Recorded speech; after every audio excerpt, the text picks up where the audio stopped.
Good morning. How's everybody doing? As usual, it is wonderful to see all of you. Thank you for coming out today. I think we have a much needed and very interesting presentation today. But before I get into doing any of that, I think you were supposed to do it, Joe. But if you would allow me to, we want to bless the food beforehand. And I think it's important, of course, as many of you know, that we always start off with prayer. So if you would bow your head, Heavenly Father God, we come to you seeking your throne of grace, O Lord, blessing you and praising you for your mercy and your favor, O God, and asking that you will continue it, knowing that we come before you as sinners as we are, imperfect, but know that we are perfected through you. We ask you, O God, that you will bless this food and that you will bless the hands that prepared it, O Lord. That you will bless everyone in this room, and for those who were not able to make it, even though they may have had the intention, that you will bless them all as well, O God. Because we know that through you, all things are possible, and through you, all things will be done. This we ask in your Son, Jesus' name. Amen. Now, first of all, I'm extremely happy because we are having a visit from the Cook County Clerk's office. That's number one. And many of you have heard me say before that relationships matter. Whether you're dealing here in the city or whether you're out somewhere else, it's always wonderful to have good friends and good people. And the good thing about having good friends and good people is that when you call on them, they're available. And when they call on you, you're available as well. And in this particular case, we have a situation that I think everyone in the city of Harvey, I see, of course, the majority of you are longer in the tooth than I am.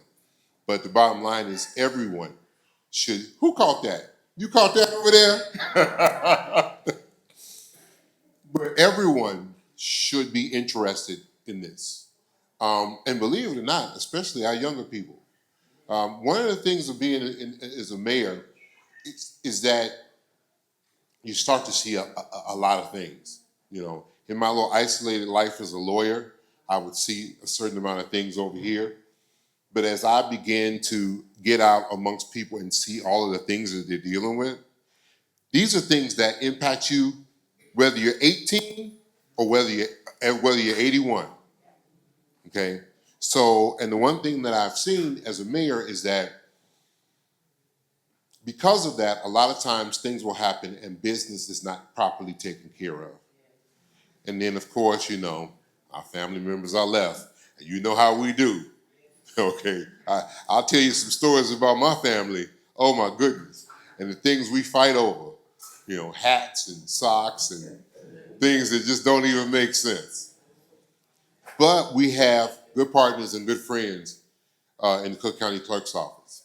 And the wonderful thing is that they are taking the time to share this information with us so that our lives can be better and so that we can have a better community and a better quality of life. So I really am appreciative to them. I'm appreciative to our Cook County Clerk, Monica Gordon. For those of you who either don't know her or have not met her, she is absolutely fantastic. And I am so happy to be able to call her friend. So, but other than that, I won't delay. I will introduce to you Robin Staggers. She is the special assistant, to for community affairs for Cook County Clerk Monica Gordon, and I hope everyone will give her your great attention. I will not be able to stay around because I got quite a few meetings going on today. But for those of you who come to are we having something tomorrow?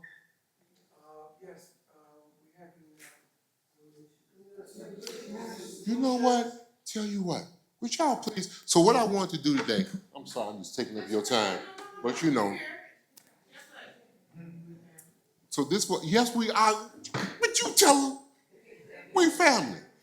One of the things I want to do today is I actually want to try to take as many pictures with all of you as I possibly could.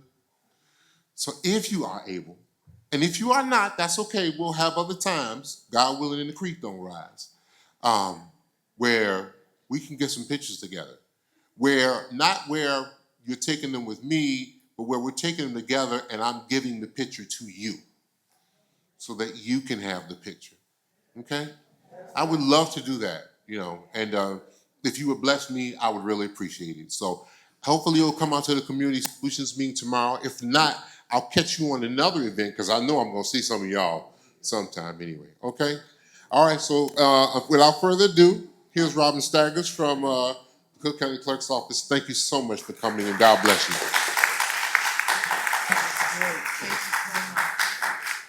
Wow, you guys have a wonderful mayor, huh?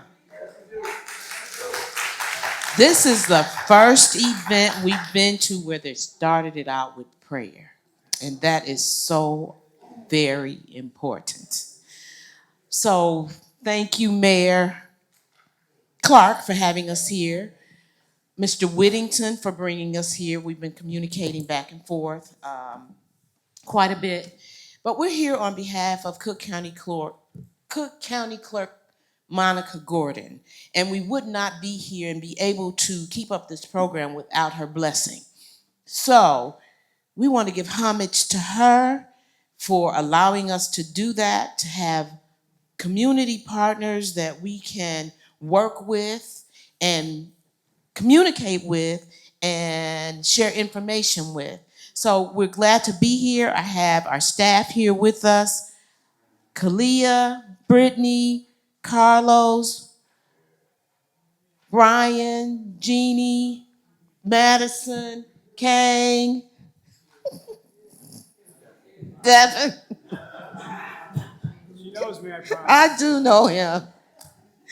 But I'm going to start off asking you, telling you, you don't know what you don't know, right? Right. So I want to know, how many of you have a will?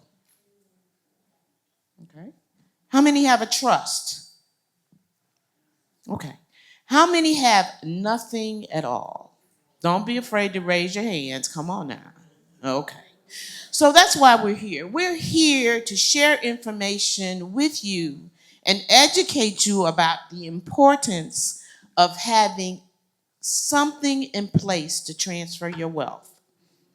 Whether it's your house, your car, your bank account, whatever financial instruments you have, it's very, very important that you have a plan in place. And even if you have something like a will, it's no good if nobody knows where it is, right? Right. So COVID did us real bad. Did us really bad. And some people left here without having a plan in place. So now they have family members that are fighting and feuding over what belongs to them. And there's nothing legally that says, I wanted to transfer this to my beneficiaries. So we're here to educate you about that. We have a panel of very knowledgeable estate planning attorneys that will be here to answer your questions after the event is over. If you have questions after our question and answer period, we have Center for Volunteer Legal Services at the back. They're here. They're free legal service organizations, so you can go back there and ask questions of them. Now, for housekeeping, I heard some phones going off while the mayor was talking. So what I'm going to ask you to do is silence your cell phones, okay? So that it does not interrupt the flow of our presentation. And when you came in, you were given a packet. Who didn't get one? Everybody got a packet. One is how to check your deed. You got an index card. You got introduction to the clerk. You got a property fraud alert application, and you got a transfer on death instrument. Am I correct? Okay. You wonder why you got the index card. Yes, ma'am.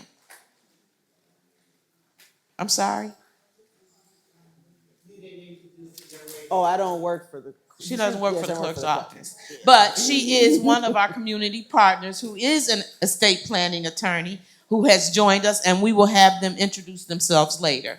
So sorry. See, they're paying attention. I'm going to see if you all are paying attention for real. So you were given index cards, 1 or 2 index cards. We're asking you, if you have questions, to write your questions on the cards, okay? Because oftentimes we see people while we're conducting our question and answer period do this. And I don't want anybody to be offended if they're not recognized, because you've been given instructions to do what? Write it on a card. And if you need an additional card, please see our staff. I have somebody over here raising their hand, Madison and Jeannie.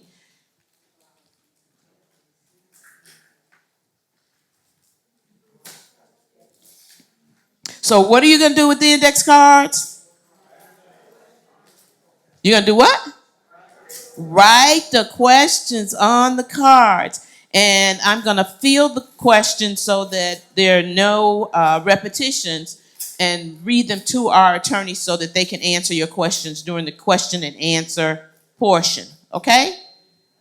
Anybody got any questions before we get started? Okay, I got some people up here why they need service. They need index cards.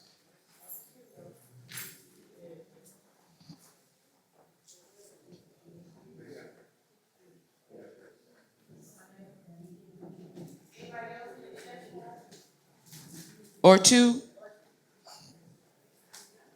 You were also given ink pens. Who doesn't have an ink pen?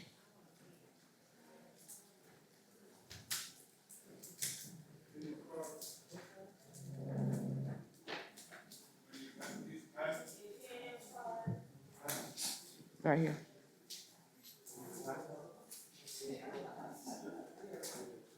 Now, we didn't just give you these materials so that you can hold on to them.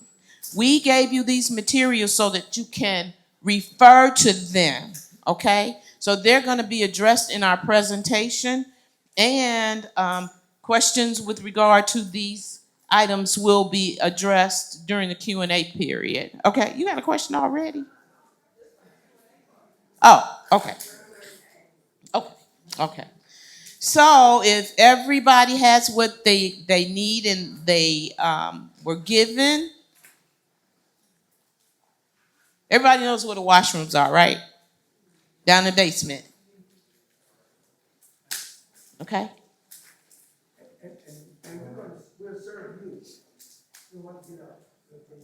You know what? This is a treat because we don't get fed often.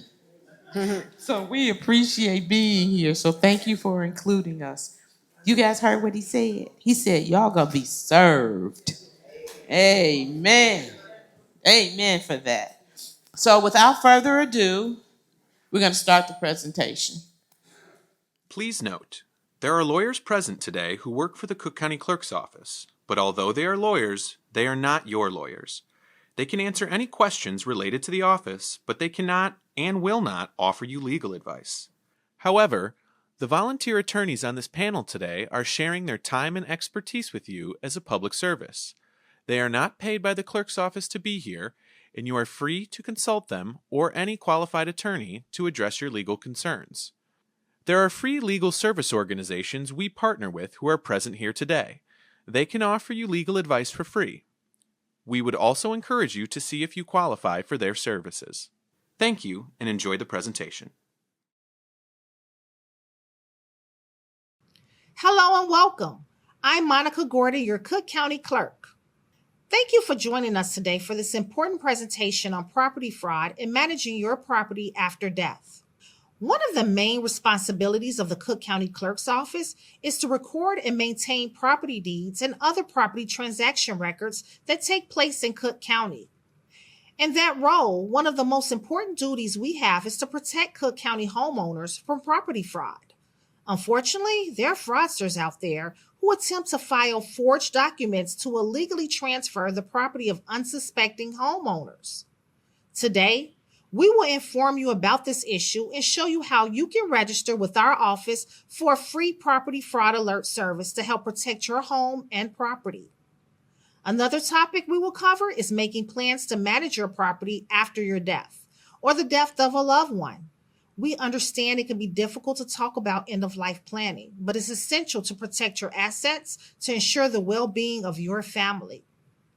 At the Cook County Clerk's Office, we are here to serve. We hope the information shared in today's presentation will empower you with the knowledge you need to address these important issues that affect our daily lives. Thank you again for being here, and please enjoy the presentation. Thank you, Madam Clerk. Before we begin our discussion, we want to let you know that we will have volunteer attorneys available at the end of the presentation who can answer your questions about the topics we will be covering. Now, let's begin our discussion by talking about making plans to manage your property and assets in the event of your death. As Clerk Gordon noted, no one wants to talk about death or end-of-life planning, but it is critical to manage your assets to protect your family and loved ones. Having a sound end-of-life plan is one of the greatest gifts that you can provide to your children and family members. Consider this. What do you think these three legendary individuals have in common? Prince,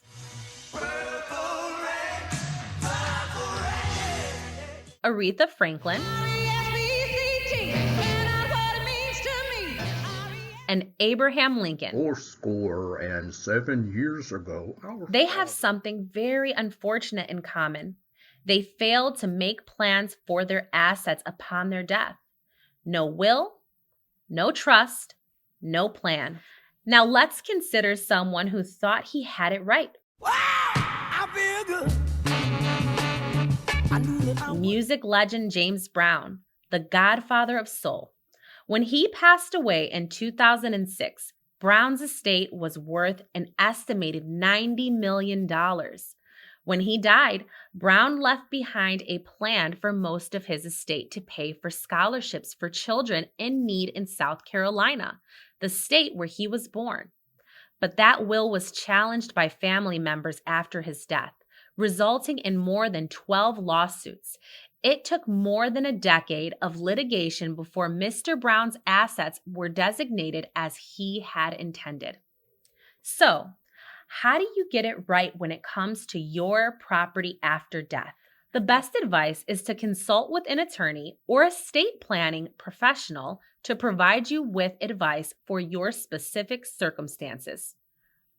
But you should also know that under Illinois law, you can transfer your home, your car, or your bank account to a loved one without a will or trust and without having to pay fees or court costs. Here are the details on how to transfer your property. First, the transfer on death instrument.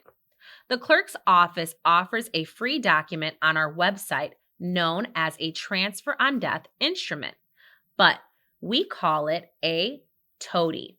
Beyond the clerk's office, you can also obtain this document at no cost from an attorney or a legal aid organization. The form should be completed and notarized and then recorded at the clerk's office in our recording operations division. The transfer on death instrument will then be recorded on your property's chain of title, and upon your death, the person designated to receive your property can do so after completing the required forms. While in the process of completing your TODI, be sure to contact the individual you plan to give the property to. Advise them they have up to 2 years to come to our office, complete the required forms to accept, and pay the recording fee. Please note that the clerk's office cannot assist you in the preparation of the transfer on death instrument or any legal document, and we do not provide legal advice to customers. Next, let's discuss a payable on death instrument. You can transfer the funds from your bank account in a similar way. Utilizing a tool known as a payable on death instrument, a person can transfer assets in a bank account to the beneficiary of their choosing after death. A payable on death instrument can be obtained and used at most financial institutions for checkings and savings accounts, certificates of deposits, money markets, and savings bonds. Even if you have completed a payable on death instrument, the account holder has full control of their funds in the account until their time of death. When the account holder passes, the beneficiary can claim specified assets directly from the financial institution without having to wait for probate court proceedings. Finally, let's discuss a beneficiary affidavit. There is also a mechanism to transfer your car to a designated beneficiary. A vehicle owner may change, add, or remove a beneficiary on the title of their car by completing a free beneficiary affidavit through the Illinois Secretary of State's office. Keep in mind that if money is still owed on your home or vehicle at the time of your death, your beneficiary will still be responsible for the mortgage and payments moving forward. To obtain this beneficiary affidavit, go to the Illinois Secretary of State website at www.ilsos.gov. Now, let's move on to the second part of our program, property fraud, which can also be known as deed fraud. So what exactly is property fraud? Property fraud is the fraudulent and illegal recording of a document against your home's property records. We call it paper terrorism, and it is a very real problem and potential risk for all property owners. How can this happen? Almost every state has an open and public recording system, meaning that you cannot freeze your chain of title like you can your credit report. Plus, county recorders are not authorized by law to validate legal claims made in documents. Property fraud can involve the recording or filing of false or forged transfers of ownership, quitclaim deeds, or the filing of a bogus lien to steal property or harass an unsuspecting property owner.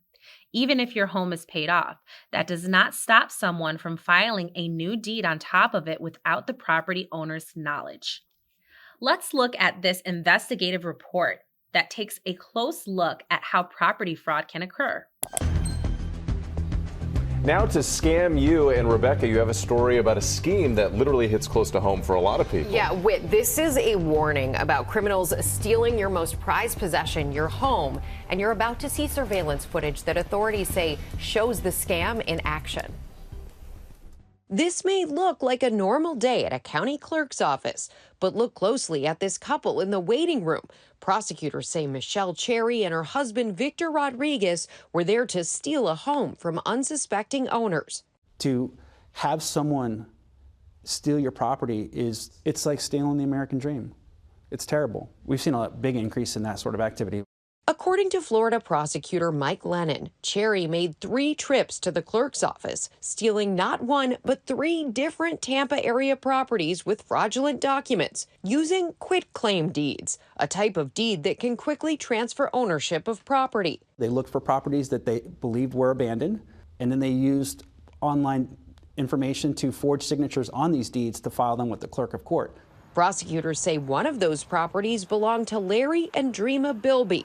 Just like that, your house is stolen. Yeah. It's gone. It only cost 70 cents and some paperwork. The Bilbys tell us they weren't living in their home at the time because of construction, but they were monitoring their home security cameras, which they say showed the suspects on their property multiple times. They took our power bill and our water bill. They shut off our name and put their names on it. The Bilbys credit their county clerk's office with alerting them of the change in the home's title. Anytime anything is filed against your property, you get an alert, whether it's a phone call, a text, or an email. It is a free service. Even while Tampa police were investigating, the suspect seen here in this body cam video adamant the Bilby's home belongs to her. I own it. I'm on the current deed. They were stealing these properties with the intent to try to get loans out on the properties or to try to sell them to unsuspecting buyers. Both suspects arrested. You have a warrant? Yeah.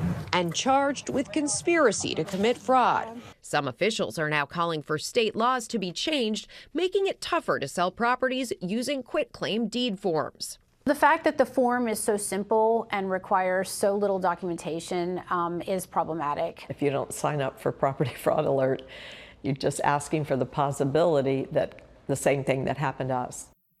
To combat this problem, the clerk's office has a property fraud unit with investigators and caseworkers who respond to and investigate any complaints of property fraud.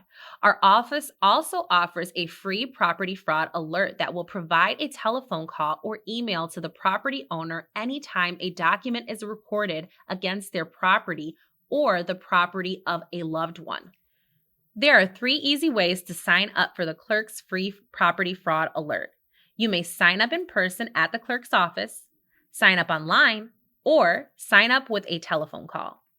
Once registered, if you receive an alert or have reason to be concerned about property fraud, you can contact the clerk's property fraud unit and our staff can help research the problem and coordinate a response. Call 312-603-4000 or visit our website at www.cookcountyclerk.com/property-fraud.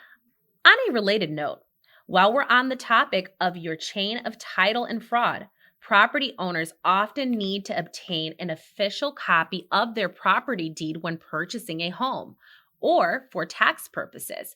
You should be aware there is a predatory practice aimed at homeowners in which companies offer a copy of your property's deed at a large markup price, sometimes exceeding $200. The clerk's office wants to remind you that we offer the same service at a more affordable price. So there's no reason to pay exorbitant prices to gain access to these essential documents. Check our website at www.cookcountyclerk.com/recording fees to get a full list of prices. On behalf of Clerk Monica Gordon, we hope that you have found this presentation useful. The clerk's office is your first line of defense against property fraud. So we hope that you will take this opportunity to sign up for our free property fraud alert if you have not already done so. Managing your property and your assets in the event of your death is also critical to protect your family and your assets, and to ensure that your wishes are carried out after your death. A copy of this presentation is available on the clerk's website if you would like to review it again or share with a friend or family member. Go to www.cookcountyclerk.com/PAD resources to view the presentation. For more information on how to host a property after death property fraud forum in your community, contact our special assistant to the clerk for Community Affairs, Robin Staggers, at 312-603-3974 or email robin.staggers@cookcountyil.gov. Now, let's ask the volunteer attorneys who are joining us to introduce themselves, and we will open up our presentation for your questions. Hello. This is stronger than I thought it was. My name is Devin Mapes. I'm an attorney for the Cook County Clerk's Office. I handle a variety of issues sometimes, but I focus on vital records, real estate, and taxes, and very happy to be here. Hello, Lisa Glenn. I am a solo practicing attorney. My office is in Matson, Illinois, so I represent a lot of clients in the South Suburban area.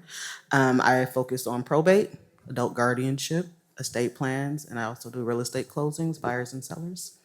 So let me know if you need any questions. Hi, my name is Kang Trun. I'm the fraud unit supervisor and also legal counsel for recording operations. I've been at the Attorney General's office and a few other places, and I'm grateful to be here. Hello? You can't hear me? How about this? Is that better? Hi, my name is Kang Trun.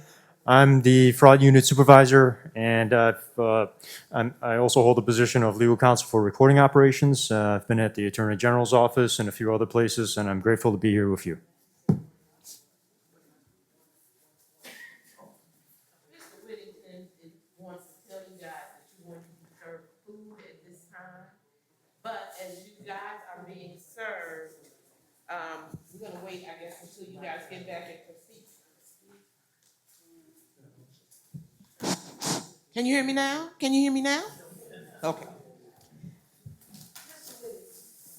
I just want to let you know that we're going to be serving you, and it's going to try to do it very quietly while you're asking questions, and we're going to be asking you, what particular We have what, turkey, and she doesn't know. So we know it's gonna be a one bird or it's gonna be a beef. But I just want to let you know we're gonna come by with the water and refreshments. So just wave your hands to us and we'll bring it what you need, okay? Thank you so very much. So at this time, our staff is going to come around and collect all of your questions. So hold your cards up so that they can recognize you.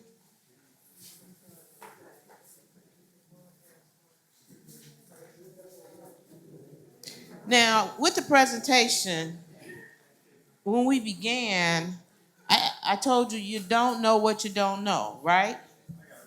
So you found out some things that you did not know from this presentation. Am I correct? That's why we're here.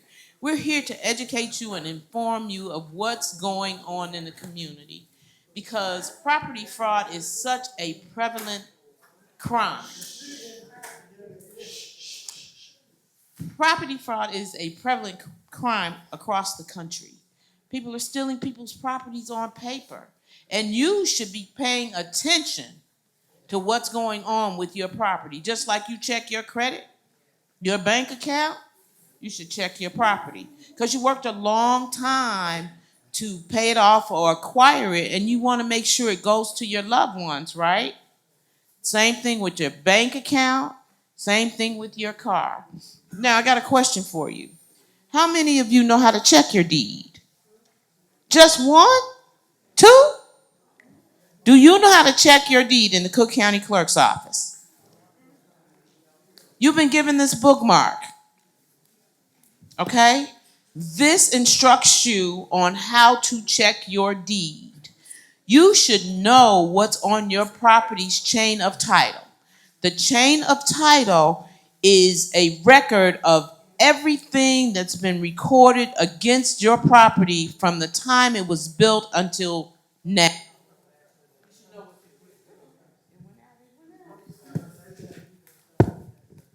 You should know what your deed looks like.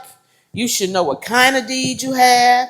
You should know if there are liens on your property. If you paid your property off, you should have a release recorded on your chain of title so that you know or have a record that it has been paid off, okay? So how many of you didn't know that? So you thought your property was paid off, it was safe, ain't nobody gonna bother it, right? Nuh-uh, not so. So we want you to be fully educated about what's going on with your property, what rights you have, and how you can protect your property. So we gave you some forms, the property fraud alert form. That form it's a free service, free. Everybody likes free, right? Free. So it's free, F-R-E-E. So you can fill that form out and place an alert on your property so that if anybody tries to do anything on your chain of title or your deed, you'll get notification. And when you get notification, you should contact our office because we have a staff of fraud investigators that can help you navigate through what's going on. Okay? What did I tell you about this? Yes, ma'am. What? Infinitum, or until it changes ownership. Am I correct? So you can sign up once, you can sign up twice, you can sign up as many times as you want. If you forgot you signed up, sign up again. And once you sign up, that's it. It stays there. And if you have to update it, you definitely let us know, especially if you change your phone number. A lot of people that change their cell phones all the time. You got a new phone number, you sign up with that. Let us know so we are able to update to your new phone number. Or just sign up again. It doesn't harm anything. It's just that we're going to send alerts to your old phone number. So, let us know that there are changes. Definitely. Okay, so she cheated, okay? She was supposed to wait. Absolutely. Okay. But anyway, know how to check your deed. Know what your property chain of title looks like. Familiarize yourself with what you own, right? So if you have more than one property, you have to fill out a property fraud alert application for each property that you own. What did I say? Each property that you own. Once you fill out the form, you're going to turn that form in, you're going to sign it and date it, and you're going to turn it into our staff, who will check your ID to make sure that you are not the fraudster. Okay? So you got that instruction. So I'm going to start with the questions from all of you so that our panel of attorney can address them. Right. Yes, I just would Devin. add that if, maybe you have a property in a different county or you have a relative who has a property in a different county, this alert will be just for Cook County. And it's possible that a different county will have their own fraud alert system, but that'll be a different form, different body that you'll file it with, so on and so forth. So just flagging that. And at this point, I'm going to ask if you're having a conversation, please use your inside voice so that others can get the benefit of the questions, the answers to the questions that are being asked. Okay? All right, here we go. How can you transfer a mobile home after your death? I think that's a Glenn question. I've had clients do the beneficiary statement with the DMV because a mobile home is a vehicle essentially, so it's the same as a car, and you can transfer it either using the beneficiary form at the Secretary of State, or you can transfer it via a will, and as long as it's valued under $100,000, your family should be able to transfer that out just using a small estate affidavit. So what right does the survivors have to the property? To the mobile home? No, this is related to property, period, not to the mobile home. This is a separate question. I would need follow-up. When you say survivors, what is meant by that? Do you mean your beneficiaries? Children. And there's no will? So, I don't want to bombard. Okay. Illinois is a per stirpe state, so if someone passes without a will, it goes essentially by representation. So it would go, if someone's married, their spouse would receive it. If they're married with children, spouse receives 50%, children splits the 50%. No spouse, it goes to the children. If there are children but they're predeceased, it goes to their children and the surviving children. If there are no children, it goes to the parents. If there's no parents, it goes to their siblings. So, and then if anyone predeceased, it is again by representation. So their children of predeceased.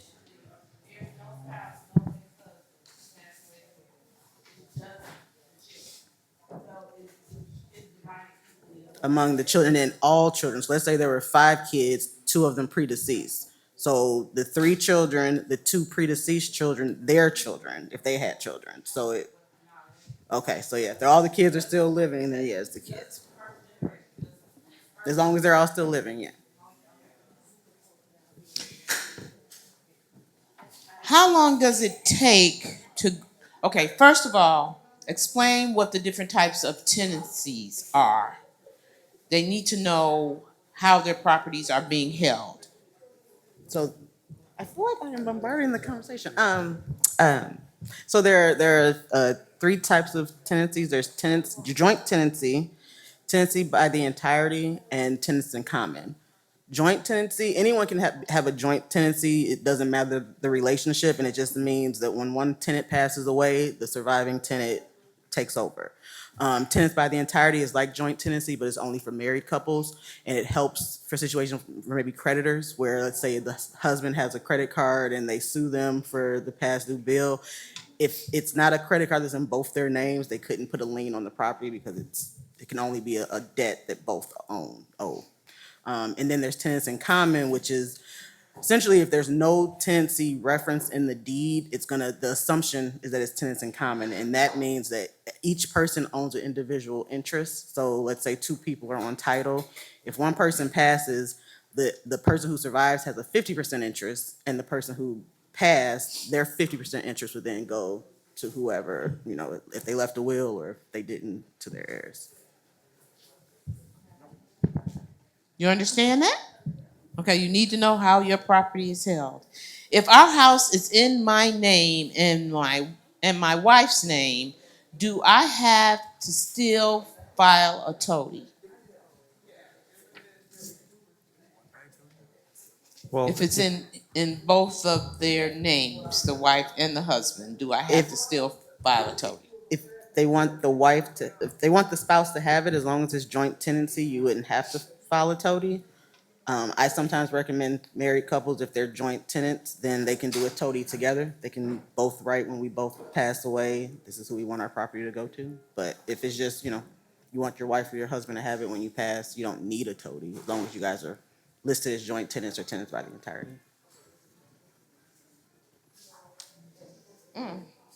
This question says, if my spouse has an individual taxpayer number and not a social security number, will there be a problem after my death with transferring the property? You want me to repeat it? They don't have a social security number at all? Are you saying you don't have a social security number at all? Whose question is this? The gentleman in the back. Can you repeat it again? Are you saying you don't have a social security number? He needs it. He does not.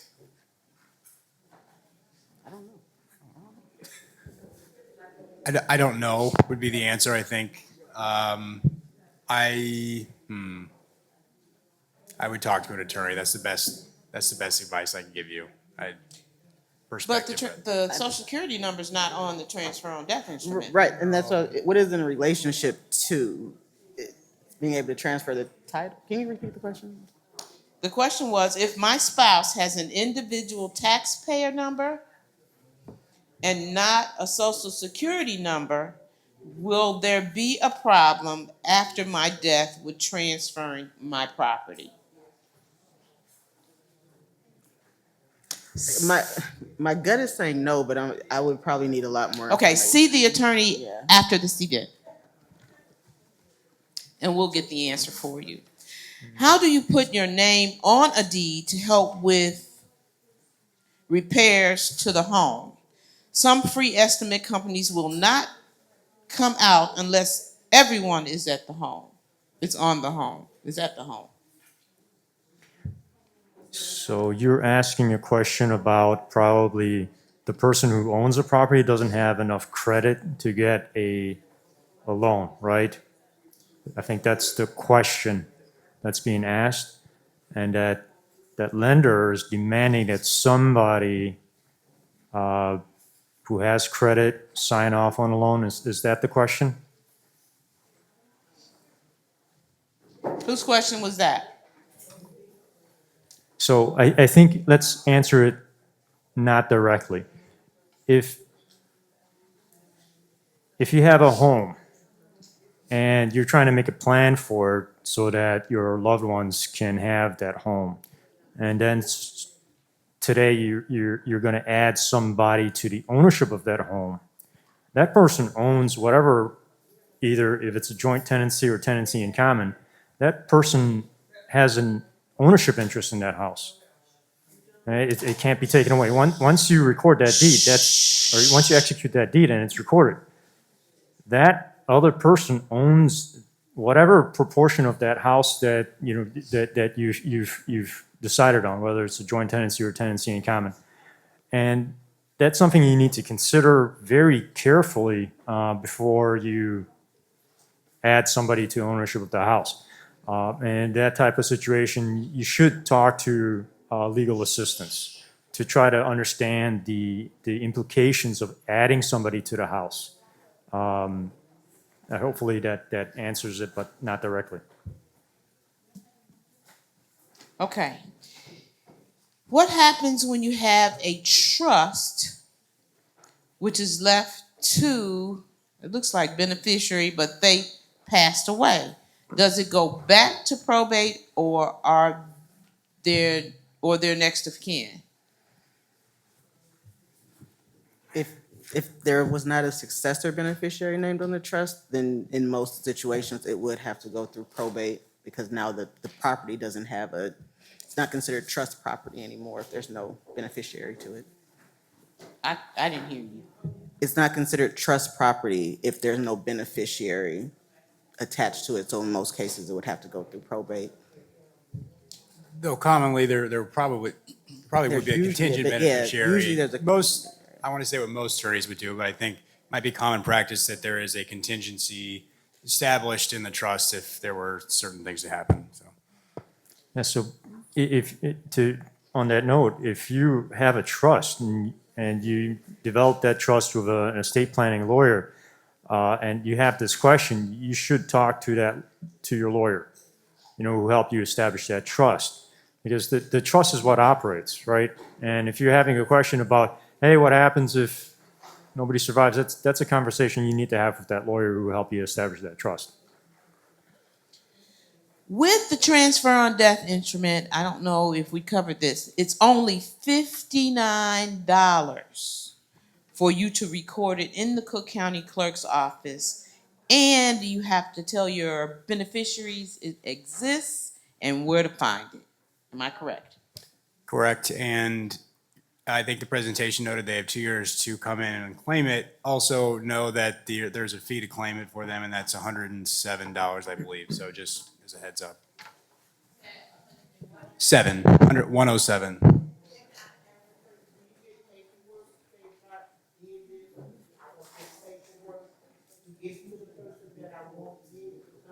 They get a copy, don't they? So what happens is that when you record your transfer and death instrument, we'll give you your original back. And an image of that, an electronic image, is going to get indexed against the property that you recorded it against. So it's important to make sure that if you don't know how to prepare a transfer and death instrument, that you seek out that legal advice to help you. And the Legal Assistance Foundations out here, they provide that service for free for, if you qualify for their services. And it's really important because if you make a mistake on your transfer and death instrument, you're going to be gone, right? It isn't a mistake that you're going to be able to catch because you're gone.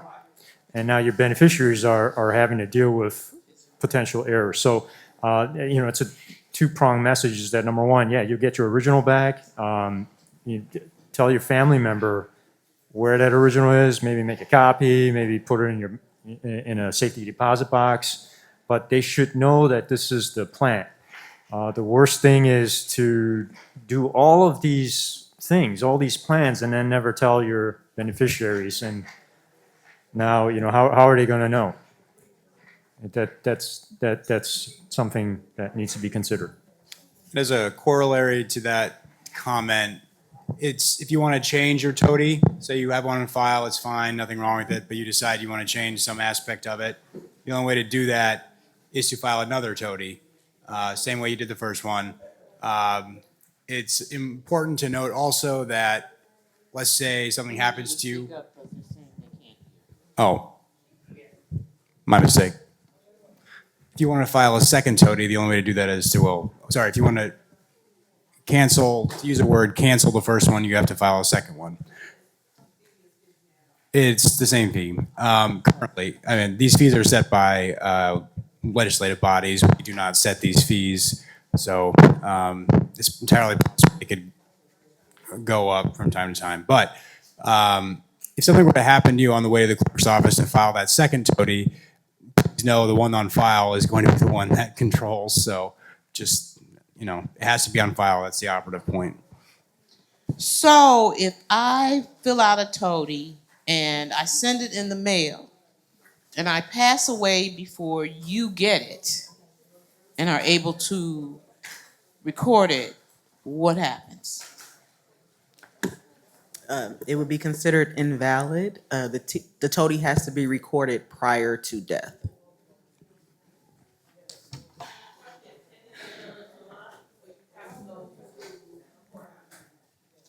To record a transfer and death instrument, if it's important to you, and it's important, it's a really important document, And You same gotta day, speak up.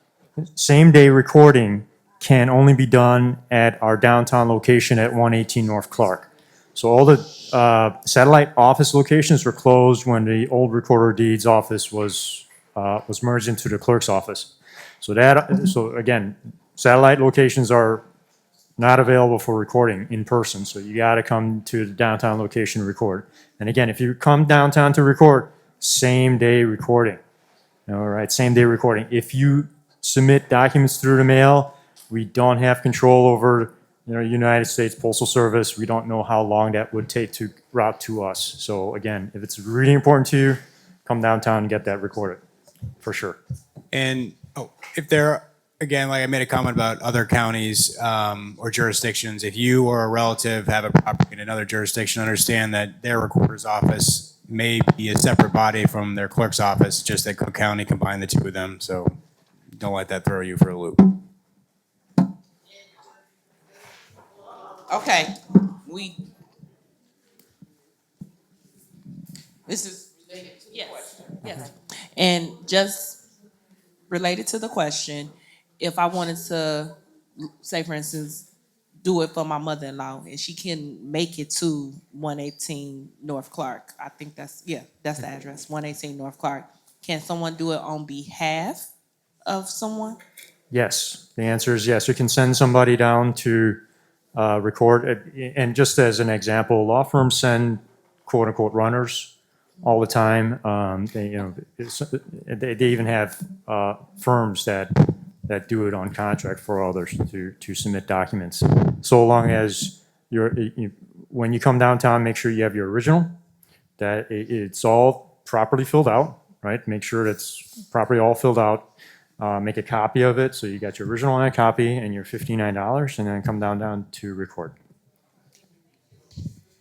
Do you have to fill out a separate transfer on death form for a married couple?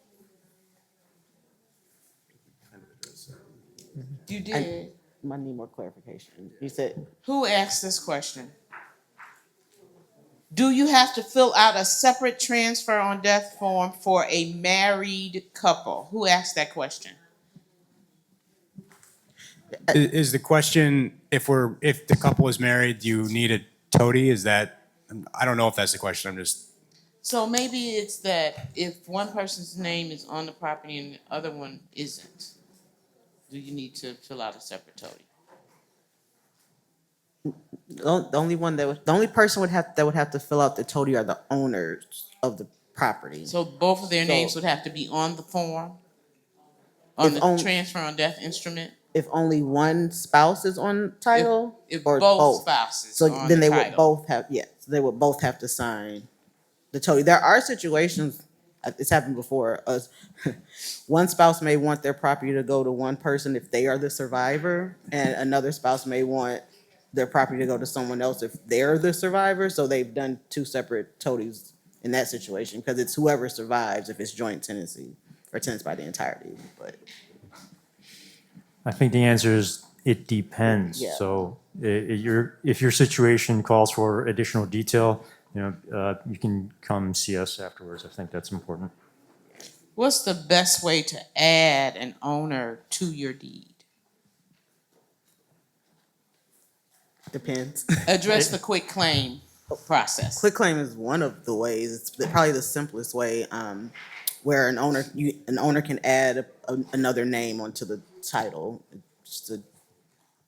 Can you hear me? A quick claim deed is probably the fastest and most common way of adding someone to the property. The owner would just sign a deed saying, I'm deeding the property from my name to either their name and somebody else's name, or they're deeding it over to someone completely. So that's the quickest and most common. Though I would note, if you do that, and for no way am I saying do or do not do that, doing so, splits the amount of ownership that you will have, right? So, you're adding another name onto the deed, right? So that could affect things down the road. I would talk to an attorney about the implications of all that, but just flagging that. I imagine that other person has a bunch of creditors run after them, but do you know that? Now what happens when you put that person on your title? And I got this big, juicy asset out there, and they're going to come after that. That creditor is going to see, hey, that person owns that house now, and guess what happens? It's going to be that situation. So be aware of what you're doing with your plan, and cars and property are the biggest assets that we have, the most valuable asset that we have. And it's important to understand what happens when you add another person to that piece of property. No different than, for example, if you have a bank account. Say you have a few $100,000 in your bank account, and you want to add your family member to that bank account because you're afraid, what'll happen if something happens to me, who's going to be able to control that money, and you add a family member to that bank account. What do you think is going to happen if that family member has a bunch of creditors?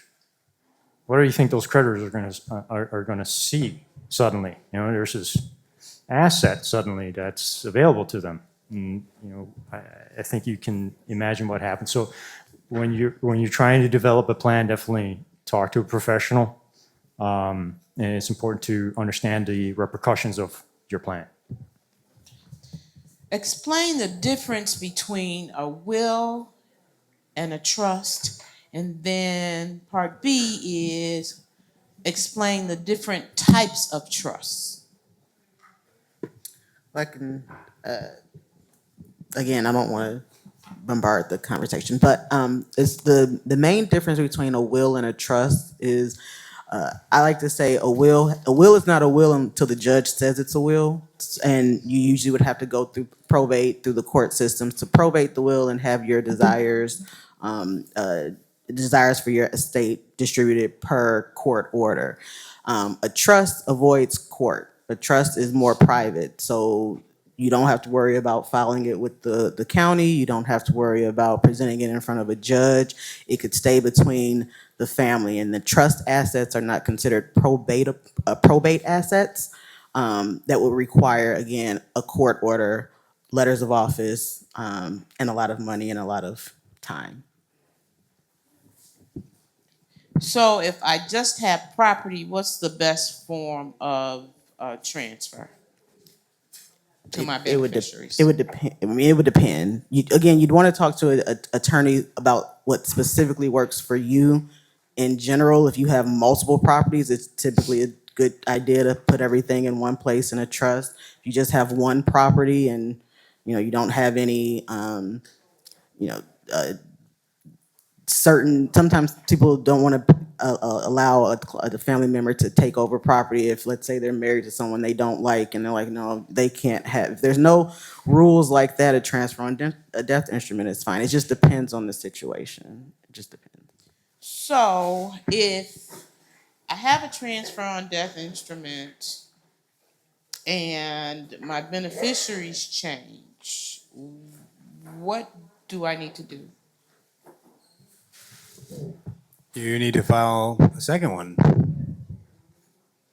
So if anything changes on your transfer on death instrument, you need to file a new one. Right. So can transfer on death instruments transfer land and commercial property? If I own a building, a commercial building, is it for all property or just for housing? The way I read it, it says real property. So I've never transferred land via transfer on death instrument. A commercial property would be considered real property. A house would be considered real property. I've never done land because the way it's read, it says real property. But. Okay. You keep talking about probate. Explain what the probate process is and how long it takes to go through probate. It depends. Go ahead. The amount of time for probate depends. I've had cases that it's been 5 years and they're still in probate. It depends on the family, it depends on the assets, it depends on what's going on. But probate is essentially, it's the court process. So it's going through the court system, requesting that the judge allow whomever is either named in a will, or if there's no will, whomever wants to take over the transfer of the estate, to be named the administrator or the executor of the estate. So a court would appoint the administrator and executor. All heirs would have to be notified. So even if there's a will, let's say a will leaves the assets to a friend, let's say that person has kids, their kids still have to be put on notice that they're trying to probate the will, that the heirs have 42 days to respond and say if they want to object to the will or invalidate the will, which a lot of times happens if a property is being left to a friend and not the family. There's times if their family is being left the property, but some family is left out. Again, all heirs get notice and they can object and try to invalidate the will. But then once you get past that hard stuff, then you have to file taxes for the estate. Then you have to liquidate the assets if that's what you guys want to do. Split the assets, to the heirs per stirpes, or if there's a will, again, however the assets are supposed to be split. But it's a process that once the estate is open, on average you're looking at about a year, but it can take a lot longer. It just depends on what's going on. Again, I have cases now that are 5 or 6 years into it and we're still not done. So a transfer on death instrument only costs how much to file? $59. Versus having a trust, which can cost you in the thousands. Yeah. You have to pay to set it up, and you have to pay to execute it. And to record. Yep, annual fees. So how do you get your siblings out of the home after the parent dies if the property is not kept? Well, this is more of I'm not an eviction attorney, but unfortunately in Illinois there are squatter laws. So if they're in the house and they've been there for I think it's 6 months, 3 months. Again, I'm not an eviction attorney, but if they've been there for a certain amount of time, you would have to go through eviction. You have to go through the eviction process, which also is costly and timely. If there's siblings there that don't want to leave, they have rights, unfortunately.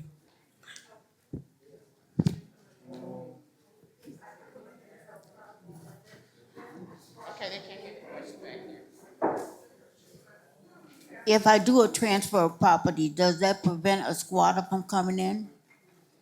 So let me try to answer it the most sideways possible. It's not direct answer. Anyone can do anything. Anyone can file a lawsuit. Anyone can do anything. Anyone can record a document against your property. I can find your property if I know your name or where you live, and I can record a document against it. It can be totally fraudulent. And so that's an important reason why everybody here needs to submit your fraud alert. So that way a document is recorded against your property, you're notified of it.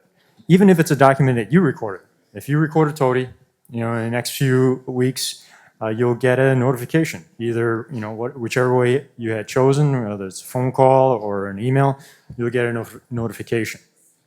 So does that help you? And also, I want to say that whatever you record, you're trying to safeguard your property, you're trying to create a plan for your family members to be able to get that property upon your passing. The question then is, does that prevent somebody from just breaking down your house and then getting into it? And so it's two different things, right? To recording your documents, making a plan, doing your transfer and death instrument is fundamentally a different issue than trying to prevent somebody from squatting in your house, I think. Thoughts? Hello? What if there's a property where a person dies and there are siblings and no one is living there, but only one person is paying the taxes on the property? How long do they have to pay the taxes if nobody's cooperating with the probate and everything? It's just sitting there.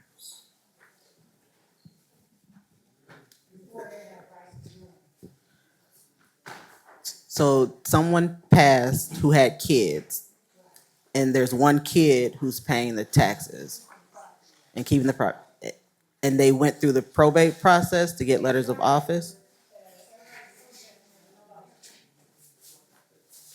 I mean, I would go through the probate process to get letters of office so that there's now a court, you can now have a court order that would state either the siblings have to agree to transfer the property to you, the court may force a sale, and then you get reimbursed for what you've been paying since the person passed. But as long as someone's paying the taxes, and none of the siblings aren't going to say, "Hey, you should stop paying the tax." I mean, that could go on forever. Right. But if they're not paying and you are, or whoever's paying, there's no way to stop that. It can go on forever. Yeah. Right. So if they don't pay the property taxes, what happens? Well, that also is the clerk's office. Clerk's office and the treasurer's office. If you don't pay your property taxes, eventually there's timelines for these things, but the right to collect those taxes will be sold, most likely, to a private entity. And if it's not, it'll go to a organization that is affiliated with the county, and you'll have of time to pay those taxes back. There'll be fees and things, and hopefully you do that. So, Okay, how can you prove you are really you when all this falsification of information is going on by imposters? in what context? They didn't say. Whose question is this? All this information they have against you, and they say, "Hey, I'm you," and you say, "No, you're not you. I'm me." You know what I mean? How do you prove you? So I come out with a driver's license that's false. You know, they steal everything from you. What your original? Maybe your original birth. Well, it depends on who you're trying to prove your identity to. So I think let me talk about another issue that was addressed in the video, and it's a newer situation, newer type of fraud that is occurring mostly right now on the East Coast, and it's slowly working its way toward the Midwest, and I've heard of it occurring in the West Coast as well. It's called seller impersonation fraud. And this is where a fraudster gets a fake ID in your name, maybe with a bogus picture, and they get that fake ID so that they can enter into a real estate transaction to sell the property. Now, having said that, and in the video that you saw here just now, this type of fraud occurs where a property is either abandoned, number one. So if you have abandoned property, you own some property that's boarded up, be very aware that this might occur to you, because these fraudsters are looking for property that are boarded up, and they are also looking for property that are listed for sale. And they'll step into the shoes of the quote-unquote owner, sell the property, and run off with the money.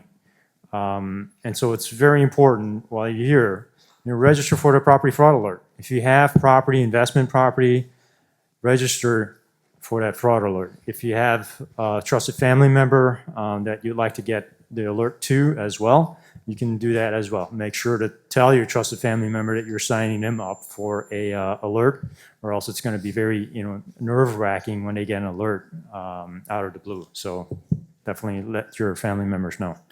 And I would also note that if there was something recorded on your PIN, our office would do a level of investigation. Basically just contact you, ask you, did you do this, so on and so forth. And then at some point, we would refer it to the state's attorney's office for them to take over. We're not going to resolve the entirety of the issue in the clerk's office, just so that's understood. So. If you have two homeowners and one has debt, and you can answer this as it relates to the home ownership and bank account. So if you have two homeowners and one has debt, how much protection does the one with no debt have in case of a debt lien? I would just say if they're married, I would recommend having you're talking about property, having the title as tenants by the entirety. Because of what I explained before, if it's tenants by the entirety, if one person has debts, they can't go after the property unless it's in both names. Can you repeat the question again?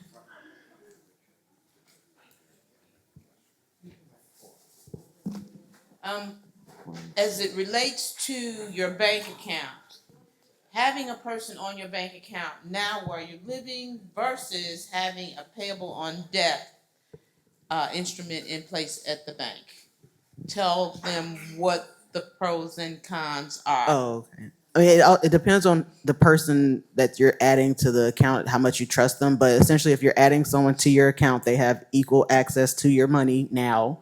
So they can go get a debit card, take money out whenever they feel like it. So it would need to be someone you trust if you're adding them to your account, as opposed to the pay on death beneficiary. They don't get access until death. The one thing about pay on death beneficiaries, I will say, you want to let the person who is your pay on death beneficiary know, because banks, a lot of them, for some reason, when someone passes, let's say mom passes and one of the daughters tries to go to the bank to get access to it, and there's a pay on death beneficiary that's not that daughter, the bank won't tell them who it is. So if we don't know who it is, that account might just be sitting there because no one knows who the beneficiary is that can go to access the fund. So if there's no beneficiary, what happens with the money? it would have to go through probate. And hopefully, that sounds bad, but if the account is over 100,000, that's good for the person. But if it's over 100,000, you'd have to go through probate because the value of the estate is now where letters of office would have to be administered. If the value of the bank is under 100,000 and there's no other assets that may cause the estate to be valued over 100,000, then you can do a small estate affidavit to get access to the funds. The other point, the underlying point I think that Lisa's making is if you don't have a plan, the state of Illinois will come up with one for you. So, in the state, Detroit's best, I'm sure, but you know your situation better than the state does. So, 3 sons. I have 3 sons. What would be the best instrument for me to have to transfer my wealth? Wealth. They need to sit with a estate planning lawyer. It depends. You'll want to call it attorney. That's real generic on 3 sons. I mean, there's a lot that could be going on with those 3 sons. So you'd want to contact an attorney. And you have to remember, when you pass away, well, now everybody gets along, right? Right? So when you pass away, teeth and tongue fall out. So you need to make sure you have a what? Plan. Okay. I say death, money, and family are terrible, terrible combinations. So just remember that. Okay. Can someone? Okay. Is this legal? Can someone question? So if I have a transfer on death instrument, is this legal? And can somebody challenge what I write as who I designate as my beneficiaries? The answer is yes. Someone can challenge it. The best, I would say, the best method is, again, talking to your family so that everyone is aware of what if you have that type of dynamic. Some people can't talk to their families like that, but if you can, you may want to let people know who you're intending on leaving your stuff to. If you can, legal heirs can challenge the validity of a. Well, yeah, they'd have to hire an attorney. So maybe they, if they're cheap, they won't do that. But yeah, they'd have to hire an attorney to try to invalidate the transfer on death instrument, mainly stating that maybe the person wasn't of sound mind when they signed it, or might have been under duress. So if I have a reverse mortgage, can I have a transfer on death instrument recorded on it, on my property? You can, but you would be giving whoever you named a very big headache if you did that. So I wouldn't recommend it. Explain to them why. Reverse mortgages are terrible. You can take out, I think maybe $50,000 on the $50,000 on the reverse mortgage, and once it comes time that it's due, it's $350,000 that someone would have to pay to get the property in their name, and reverse mortgages are terrible. So that's all. Okay, how long do you have to pay taxes on a home before it's yours? Or is it ever yours? That's a question about I feel like that adverse possession. You're asking an adverse possession type of question here, and that's something fundamentally different than I think what we're, what we have in terms of estate planning. You should talk to a lawyer if you're in that kind of situation where you're thinking about doing an adverse possession. You pay taxes on a house as long as it's owned. So, are they talking about a tax sale? How so long do you have to pay taxes on a home to own it? before it's yours? It's never yours. It's- I mean, you Taxes still are have to pay annual. taxes. You gotta pay taxes. are ongoing. Yeah, Taxes are annual. Yeah. Taxes are for Forever. forever. Once you hit a certain age, though, I know you can get a reduction on taxes, and if you're a veteran, taxes can be zero, but there's never a. I mean, the classic line is there's only two guarantees in life: death and taxes, and we're talking about at least one of them right here. So Yeah. So keep paying your property taxes. That's the answer. Keep paying your property taxes. Okay. So what if I lose my house for the taxes? What are my options? We have a tax redemption department, right? what was the question again? What if I lose my house for the taxes? What are my options? I mean, when you say lose the house, it's a bit of more of a general phrase, but I mean, there's a whole process that goes into place once you don't pay taxes. And as I alluded previously, there's a period of time you'll have to pay those taxes. Some entity will have the right to collect those taxes, whether it's a public entity or a private entity, and there's interest and fees usually that will be assessed.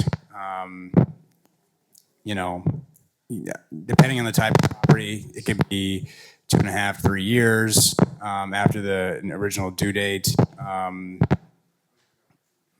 mean, I think there's probably more to this question, but this is really just a general overview of what happens if you don't pay your property taxes. And if you don't, eventually, the person who has the right to collect your taxes could go to court and petition the judge to issue an order that says that they can have the tax deed, or to have the deed of the property, sorry. Well, there's a She asked, how long does the process take? To lose your home? Go ahead. To a tax sale?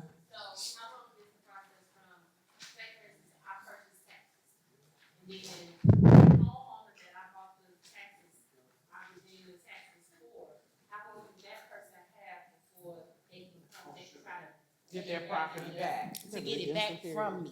It depends. There's a redemption period, and those redemption periods can be extended. There's a statutory stop to it, of course, but if you're a tax buyer and that's your business, you definitely want to have a tax attorney doing, helping you with that type of question. It's a hyper technical question. And again, it always depends on the circumstances of the type of property that we're dealing with. Residential property has a typical, I think is 2 years to redeem. Commercial property that can be truncated by a tax buyer down to 6 months. But again, if you're in a tax buying business, go see a private attorney. All right, that's definitely something fundamentally different. Now, I added somebody to my property through a quit claim deed. Can I still get the senior freeze? live in the property.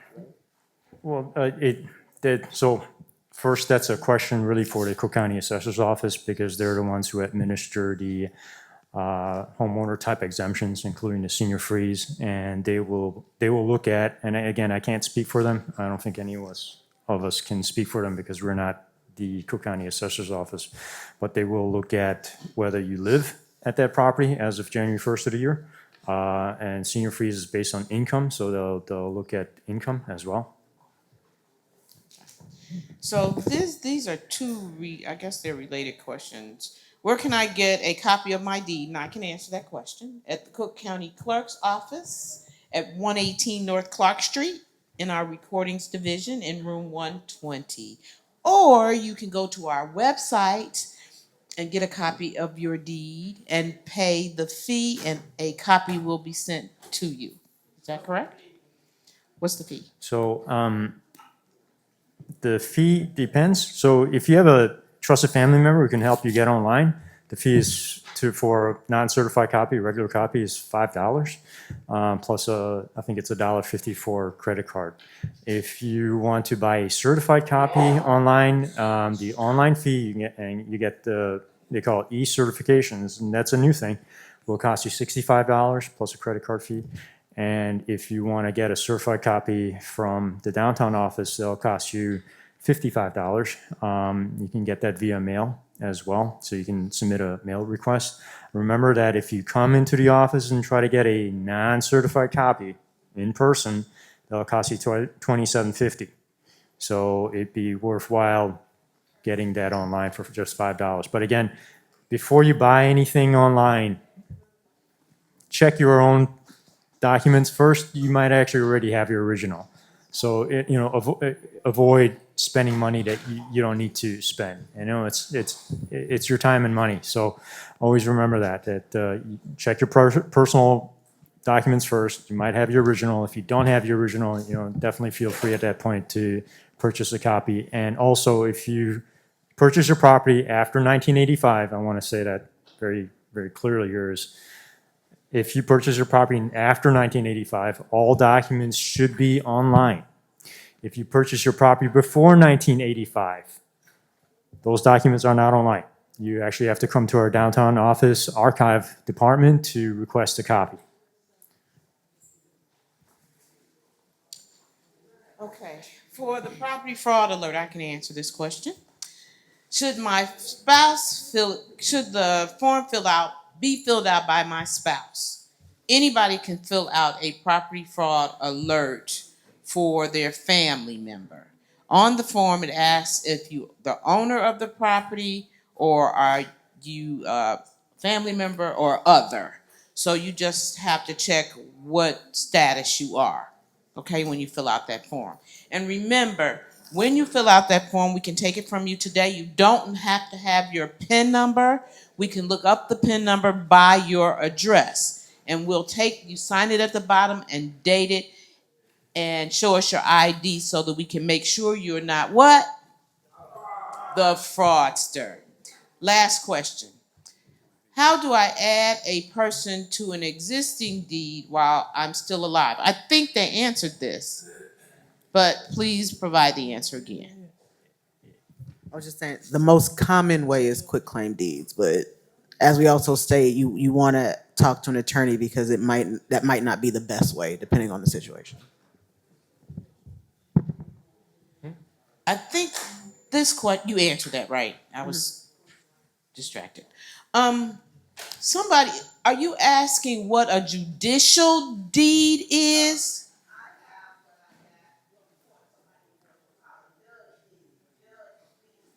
Okay.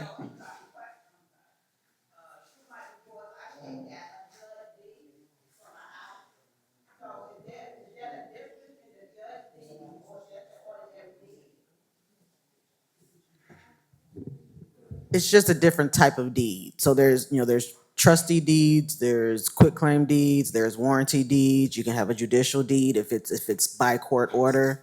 As long as it's properly transferring title to you, it holds the same weight as any of those other types of deeds.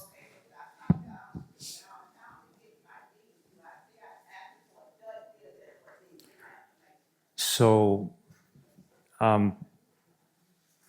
When was that deed recorded? 2006. That should be online. So you can actually go on on our Cook County Clerk il.gov, go to recordings, search recordings, type in your property index number, and you should be able to see that deed. I assume it was recorded in 2006, and you can get a copy online. Now, but before you do that, you actually might already have your original as part of those court documents. Yeah, so you don't need to buy another one, not unless you want a copy. That's totally up to you.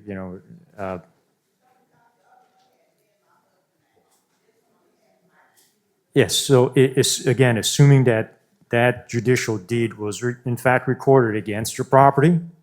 You should see that on your chain of title, and it'll either say deed or judicial deed, but you'll see that deed. It'll say deed in the chain of title, and then when you click on that, you should see then the image of that deed, and you can see this for free.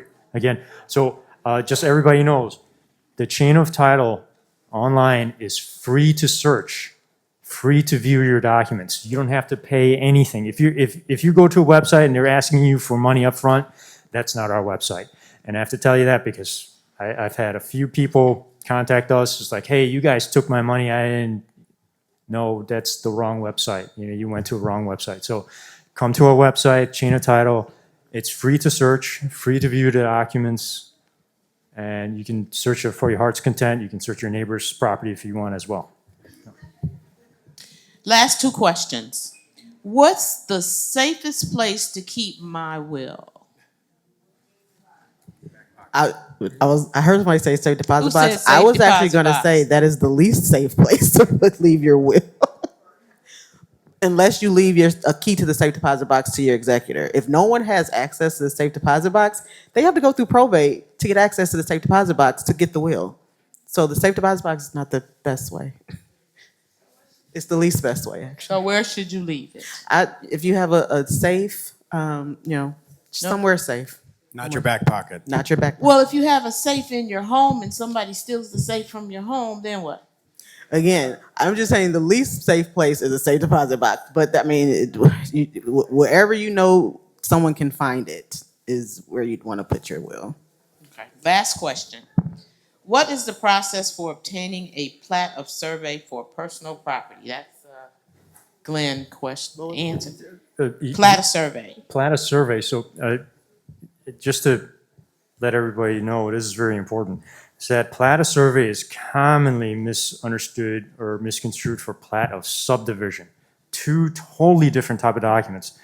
So I'll describe what a plat of subdivision is. It's basically a gigantic map drawing out every single parcel in a subdivision. You think of suburbia, where you have 100 lots being developed into residential homes.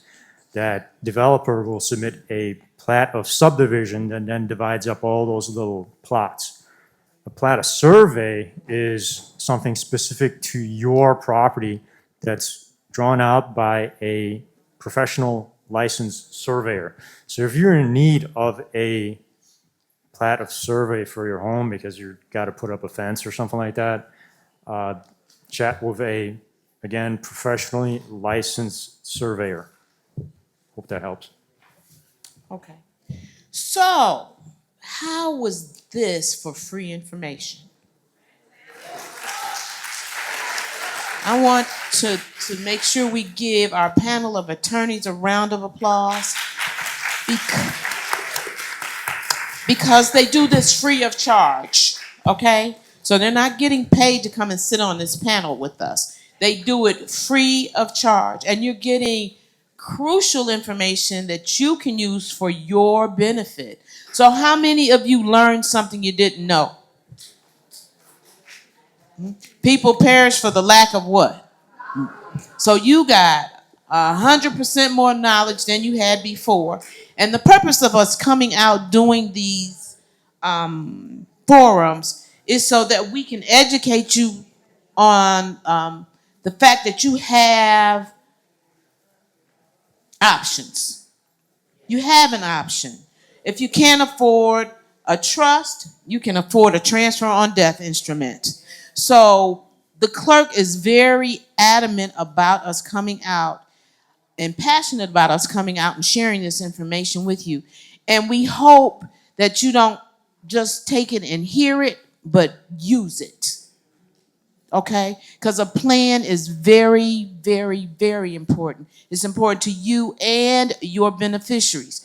And if your beneficiaries change, you have to make sure you change the beneficiaries on all of your instruments. Because if you get involved with you got a live-in boo and he's on everything and then he moves out, you get a new boo. The boo that moved out is going to be the boo that gets the benefits, okay? So make sure that you change all of your wealth instruments, your financial instruments, your bank accounts, all of that. Make sure, so boo don't get it.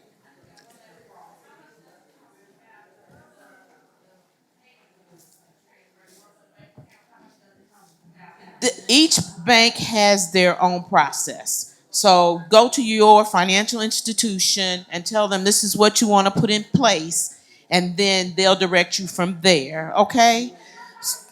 So if you want to have one of these forums in your community and you're not from this community, please contact me.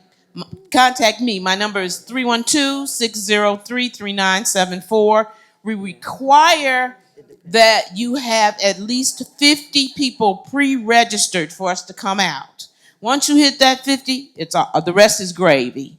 But we are all over the county from, where do we go? From, where were we? Mokina to Schaumburg, far east to far west. So we go all over the county. And if you want to hear this information again or come to an event, we have about 7 other events that are scheduled. And you can come, you don't have to live in that community. You might get something different from each event. So I want to thank our panel of attorneys again for coming out, for giving you all this vital information. I want to thank our staff for their support. And most of all, I want to thank our host, the City of Harvey and Senior Services, because if it was not for them, we would not be here. So thank you so much for your hospitality and for having us. Hey, family, I want to say that working together is the key to progress. Working together is the key to progress. We could not have done this event without the volunteers that are seniors themselves helping seniors serve the food. I want to thank my staff person. She don't, Mel don't like credit, but Mel's the backbone of senior services. Secondly, I want to thank the clerk, Monica Gordon, for her wonderful staff coming out. For the young staff that coming out, because this generation needs young people to speak the language that our seniors need to say, that we have not been getting. I became aware of something by accident that I noticed that when I'm talking to the seniors on the phone, they don't have no wills. They had no, they can't pay the water bill. They can't sell their house. They can't do anything. So this type of information is what the Mayor Clark wants us to give. Information. And this information is done by me working with organizations like SWAG. SWAG. Seniors with an attitude of gratitude. Thank y'all, SWAG, for allowing us to be a part of your meeting. SWAG meets here once a month. On the board there's a bulletin for bingo for a year, SWAG's program for a year, and then you can get all the information about what we're going to do. No, ma'am. All we want you to do is bring a good spirit and jump in and join. We have line dancing twice a week. We also go for a long walk for half an hour down our new magnificent street, 154th Street. We work together. Did I miss anything? I am so sorry.